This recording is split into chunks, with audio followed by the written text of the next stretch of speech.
Dans cette vidéo, nous allons voir la correction de l'exercice sur l'association de résistance. Le premier montage est celui-ci. Alors, la méthode pour calculer une résistance équivalente, c'est toujours de se demander par rapport à quoi on veut calculer la résistance équivalente, c'est-à-dire le point de vue. Souvent, c'est le point de vue de l'alimentation d'ailleurs. Donc, première chose à faire, c'est de formaliser la présence de l'alimentation. Ici, je l'ai carrément représenté. Je l'ai représenté avec la borne plus du côté A, la borne moins du côté B. Je peux très bien faire l'inverse, ça ne changera rien au résultat final. Une fois que j'ai formalisé l'alimentation, la présence de l'alimentation, je place mes courants. Donc, je remarque que ici, en ce nœud, je vais avoir une division de courant. Le courant va se partager en 3 pour parcourir chacune des résistances. Donc, visiblement, les résistances ne sont pas parcourues par le même courant.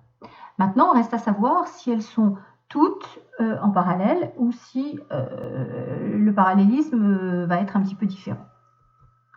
Donc pour ça, pour savoir, je trace les équipotentiels. Donc tous les points ici que j'ai tracés en jaune sont au même potentiel, celui de la borne plus. De l'autre côté, tous les points qui sont ici sont au même potentiel, la borne moins du générateur. Celui-ci aussi, je ne l'ai pas représenté, mais c'est la même chose. Donc, je remarque que R1, R2, R3 ont la même tension à leur borne, jaune d'un côté, vert d'un côté. Donc, elles sont montées en parallèle. Pour calculer la résistance, donc la résistance équivalente, eh bien, ça va être R1 en parallèle avec R2, en parallèle avec R3. La formule de calcul qui me permet de calculer ça, c'est de faire la somme des conductances. La conductance équivalente, c'est-à-dire c'est la somme des conductances de chacune des branches. Donc, la conductance, c'est l'inverse de la résistance. Pour pouvoir extraire la résistance, maintenant équivalente, il faut que je puisse calculer l'inverse. Pour calculer l'inverse, il faut d'abord que je mette tout ça au même dénominateur. Et le dénominateur commun à ces trois résistances, qu'est-ce que c'est? C'est le produit des trois, R1, R2, R3. Alors on voit tout de suite que la première, il va falloir que je la multiplie en haut et en bas par R2, R3. La deuxième, ici où j'ai R2, il va falloir que je multiplie en haut et en bas par R1, R3. Et la troisième, où j'ai R3, il va falloir que je multiplie en haut et en bas par R1 et R2. C'est donc ce que je fais ici. Je multiplie donc en haut et en bas par R2, R3. Et j'ai bien R1, R2, R3 en bas. La deuxième, je multiplie par R1, R3 et avec R2, j'ai bien R1, R2, R3. Et la dernière, je multiplie par R1, R2 et au dénominateur, j'ai bien R1, R2, R3. Maintenant, comme j'ai le même dénominateur, je peux calculer ma fraction. Donc, je fais les sommes des numérateurs, pas de problème puisqu'elles ont le même dénominateur. Et maintenant, je vais pouvoir inverser. Donc, R équivalent, c'est R1, R2, R3 sur R1, R2 plus R1, R3 plus R2, R3. Alors ça, c'est une formule qui est à retenir, à remarquable, parce qu'en fait, la résistance équivalente, c'est quoi? C'est le produit des trois résistances divisé par la somme des doubles produits. Donc, la somme ici. Et pourquoi on dit double produit? Parce qu'on prend les résistances 2 par 2 et qu'on calcule les produits de toutes les combinaisons possibles. R1, R2, R1, R3, R2, R3. Alors, cette formule marche bien pour le calcul à 3 résistances. Pour le calcul à 4 résistances, c'est un petit peu plus compliqué. Donc, à utiliser avec précaution, mais vous pouvez la retenir pour un montage à 3 résistances en parallèle. Elle fonctionne très bien. Si je calcule l'application numérique avec les valeurs qui sont données ici, je trouve une résistance équivalente de 3,4 kΩ. Maintenant, le deuxième montage. Alors, il est un petit peu plus compliqué, ce deuxième montage, mais la manière de l'étudier va être la même que le précédent. Donc, ici, l'alimentation est placée entre les bornes A et B. On va d'abord placer les courants. Alors, on voit que le courant ici se divise en deux. Donc une partie dans R1, une partie dans R5.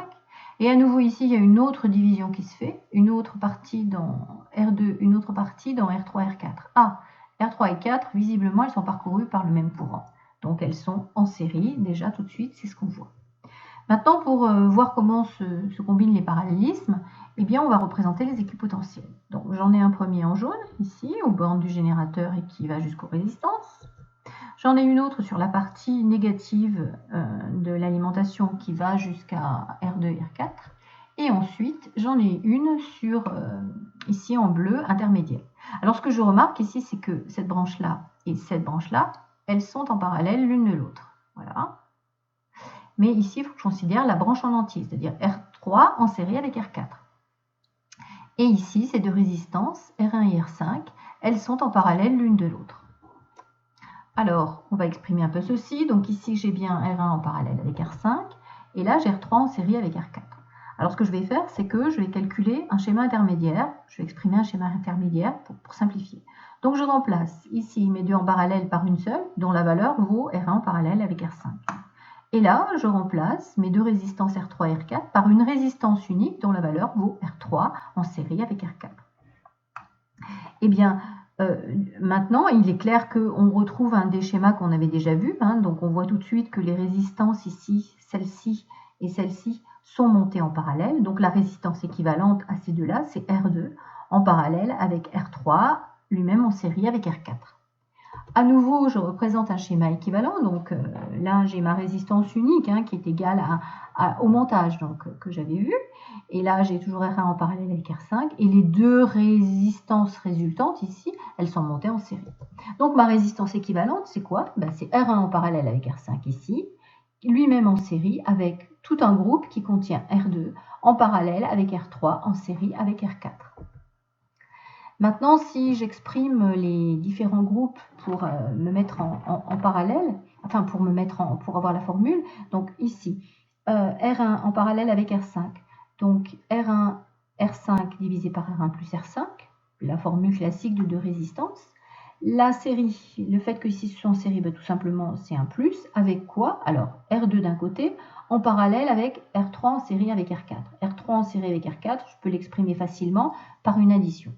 Maintenant, il va falloir que je traite comment je vais calculer R2 en parallèle avec R3 plus R4. Eh bien, R2 en parallèle avec R3 plus R4, c'est le produit de R2 avec R3 plus R4 sur la somme de R2 avec R3 plus R4. Donc, voilà ici comment je calcule ceci. Et puis, voilà. Donc, c'était ce qui était demandé puisqu'il n'y a pas d'application numérique dans ce cadre-là. Alors le dernier montage, c'est celui où il y a le plus de résistance, mais c'est celui qui est aussi le plus facile à calculer.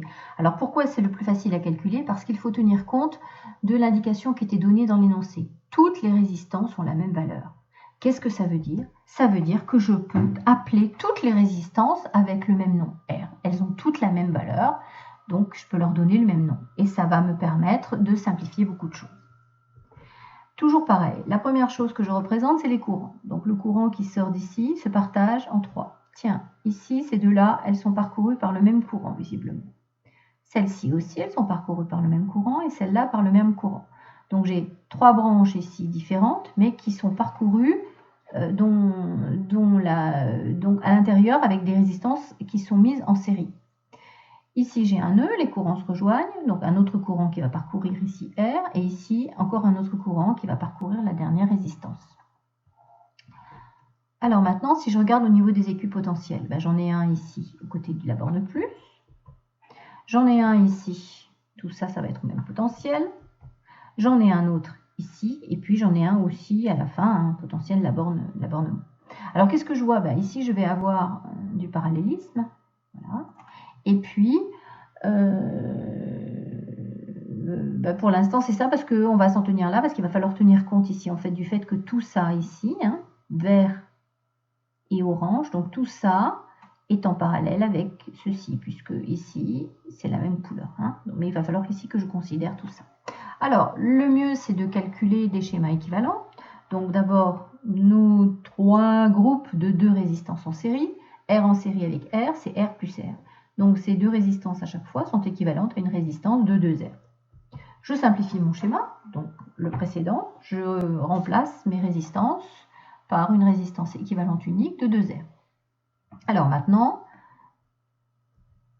si je représente, j'ajoute les potentiels, donc ici j'ai les mêmes potentiels, ici j'ai le même potentiel, je vois que ces deux résistances-là, elles sont en parallèle. Ici, a priori, ce sera un potentiel différent, donc je ne peux pas inclure celle qui est ici. Mais par contre, je peux considérer que ces deux-là sont en parallèle. Donc, comme elles sont en parallèle, j'ai 2R en parallèle avec 2R. Et bien, comment ça se calcule? 2R en parallèle avec 2R. On fait le produit, 2R fois 2R, divisé par 2R plus 2R. Donc, 2 fois 2, 4. R fois R, ça fait R carré. 2 plus 2, 4R. Je simplifie par 4. Je simplifie ici par R et il me reste R. Donc finalement, ces deux résistances en parallèle, elles sont équivalentes à une résistance unique de valeur R. C'est ce que je fais ici, je la remplace. Donc j'ai remplacé mes deux résistances uniques par une résistance de valeur R. Alors maintenant, qu'est-ce que je vois ici? Ces deux-là, eh bien, elles sont tout simplement montées en série. Le courant qui va passer ici va être le même. Donc, je vais pouvoir remplacer ces deux résistances ici par une résistance unique de 2R. C'est ce que je fais ici. Qu'est-ce que je vois encore? C'est que là, ici, et là, ici, je vais avoir le même potentiel. Donc, ces deux résistances ici, elles sont montées en parallèle. Et on a vu sur la page précédente qu'une résistance de 2R en parallèle qu'une résistance de 2R, c'est égal à une résistance de valeur R. Donc au final, mon montage se ramène à deux résistances de valeur R en série.